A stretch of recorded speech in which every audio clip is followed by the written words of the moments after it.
डरावत है, लेकिन मेन मुद्दा सुनो। सुनाइए। कि अरे ताका ताकी ढेर भइल। अच्छा बोला मिला कब फुलझड़ी। फुलझड़ी मतलब? फुलझड़ी नहीं समझती हो? अब हम तारा के इंग्लिश में समझने हो, फुलझड़ी कहला जो जलता है ये फूल, ये गेना के फूल है, साफ मतलब डिस्टर्ब कर भूखा हमरा के। Sorry sorry. फुलझड़ी नहीं समझती हो, छुरछुरी समझती हो? हाँ छुरछुरी समझते हैं, वो दिवाली वाला ना। हाँ उसी में फुलझड़ी भी आता है, छुरछुरी के मौसेरी भाई है।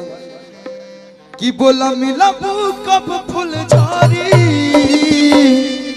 कि तनी बोला हो, तनी बोला हो डट बढ़ी की गाड़ी लड़ी।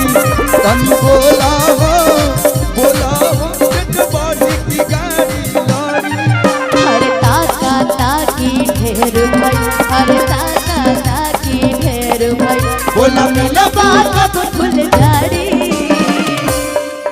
तनी बोला, हमको बोलने दीजिए। तनी बोला हो, बोला हो।